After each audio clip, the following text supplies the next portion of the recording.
Welcome back folks, my name is LastKnownMeal and today we're gonna be talking about Gothic 1 Remake because we actually do have a big piece of information that made me a lot more excited about this project. Now do keep in mind, when I say excited, I do mean carefully excited because at the end of the day, it's the final product that we get into our hands is going to be what matters in the end.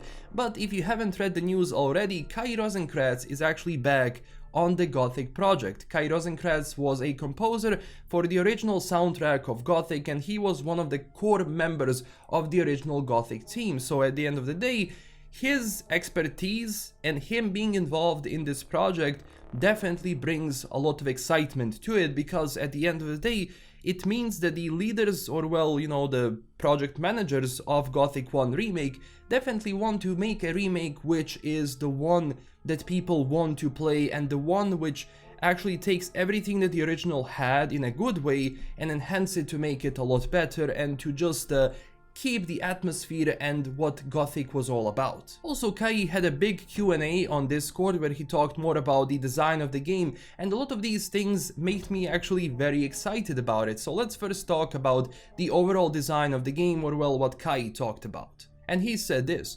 definitely pretty authentic remakes to the original. I've seen some new ones today, probably referring to some new gameplay. Don't let the teaser mislead you in this regard.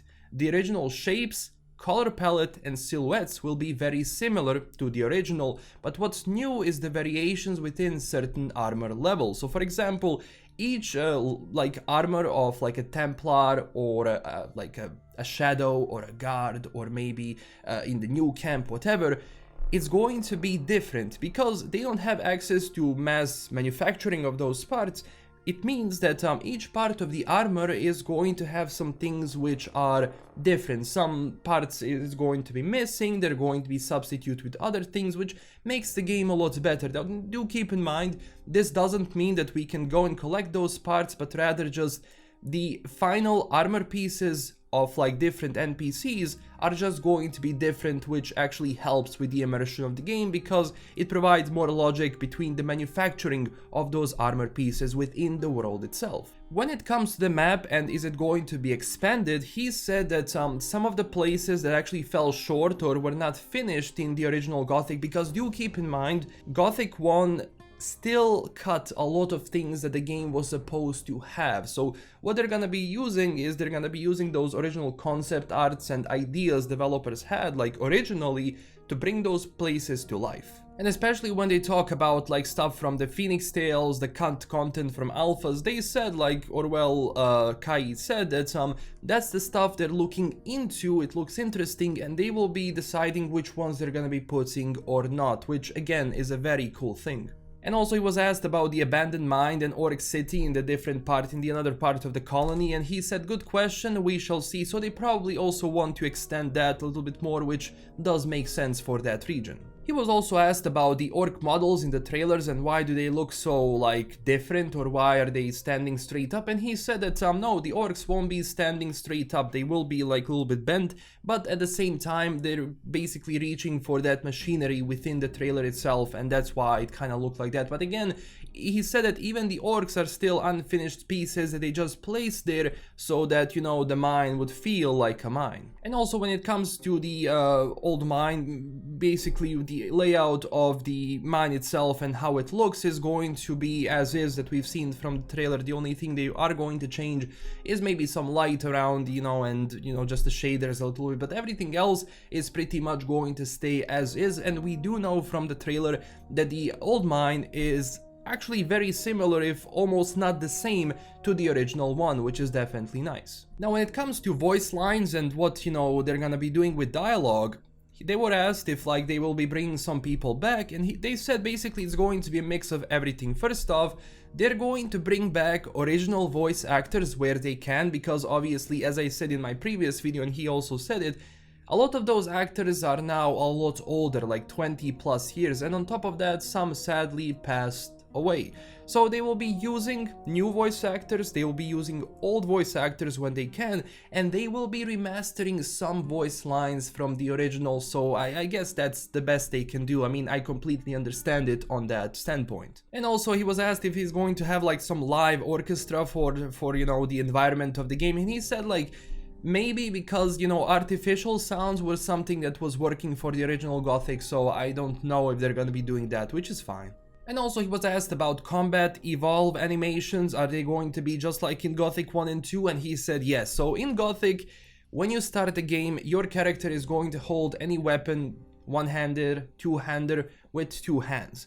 And when you start learning more, when people start teaching you more skills about those weapons, the character is going to change its stance because he actually knows how to fight now, which is going to add you more moves, and the character animation is going to be a lot smoother because the hero itself is going to know what he's doing. This is great because this is definitely one of the staples of the original Gothic as a franchise and as a game. And also when it comes to different sound effects like eating food, getting hit, they will be redoing that, you know, again to make it a lot more, well, better in quality, but the idea is going to stay similar to the original one. Also, when it comes to helmets, there won't be any helmets in Gothic 1 Remake, so they're not going to be including that. Then they talk about combat, and this is what I definitely like. So Kai said this about combat. I didn't like the combat in the playable teaser, but I like the completely redesigned new one in the current development version of the remake a lot more. Still needs some iteration though, but the general direction is so much better. This is fantastic because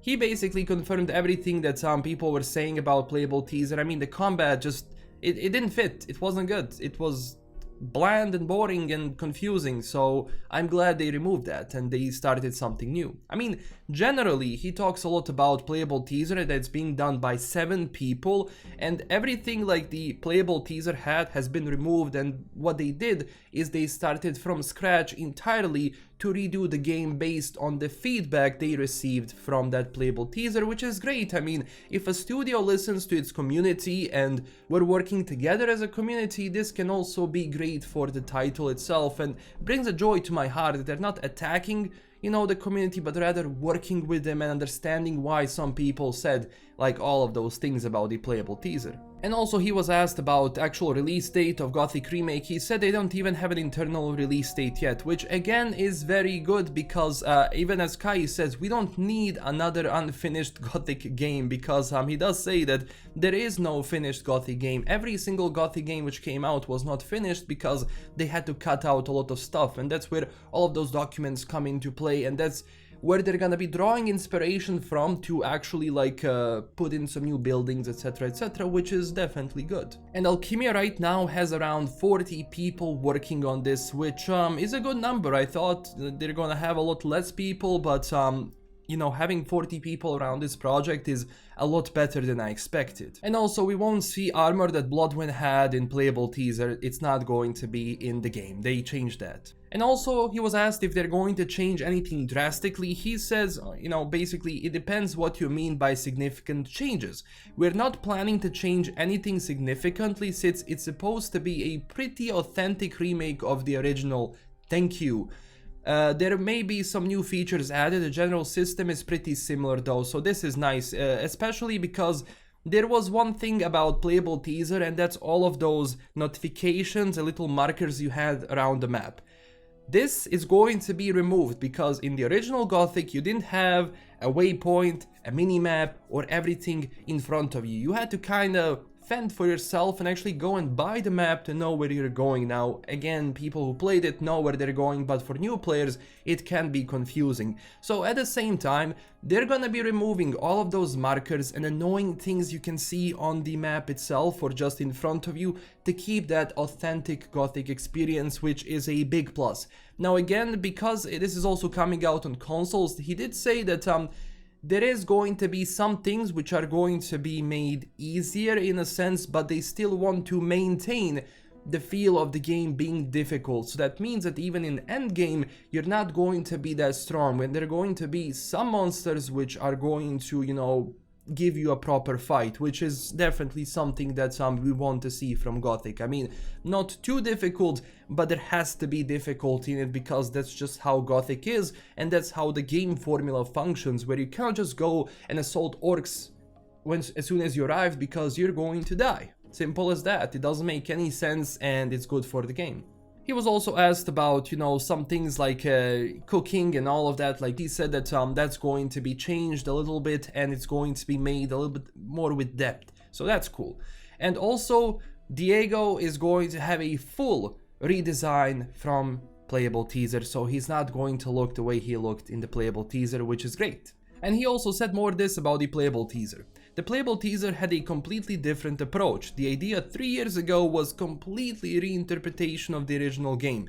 The idea was dropped after the feedback came in, and the team started from scratch with new approach, a pretty accurate remake where most changes are additive, and that's good. And also on the team, they do have seasoned Gothic, fans and hardcore players who know more about the world, who know the lore, who know everything about the game, and they do have also some new people working on it. Initially, Kai was a little bit worried that they have people who have never played Gothic or only played Gothic 3, but they're actually forced to play Gothic 1 and 2, which is good. They should if they're working on it. And he actually said like right now he is a little bit more excited about it because he realized that it feels nice to work with those people and they all ultimately want a good game. And also some of the activities like you're able to do, like those immersive activities like sitting on a bench, turning some things or just, playing something. That's also going to be changed a little bit so that now NPCs are going to react to you doing all of those things, which is nice. I mean, it's going to keep what the original game had and it's going to up it a little bit more to make it more interesting. And this is it, like a lot of these things that he talked about are actually amazing. It brings me so much joy as someone who grew up with Gothic that you have people now who are willing to remake Gothic and to maintain what the original game was and the feeling original game had. And ultimately, if this turns out to be good and turns out to be without issues when it comes out, I'm sure this is going to be great for the Gothic community, and at the same time it's going to attract a lot new people to the franchise because there is a lot of people who don't know what Gothic is, and that's honestly one of the best RPGs you probably missed out. So thank you so much for watching. Don't forget to smash that like and subscribe button for more. Also don't forget to comment down below and tell me what do you think about all of this, and also don't forget to, as I said, check us out on our socials to continue talking about this. And also huge thanks to my current Patreon supporters. I do have a Patreon page if you want to support the channel in an extra way. This is Alkimia signing out. Stay classy everyone, and bye bye.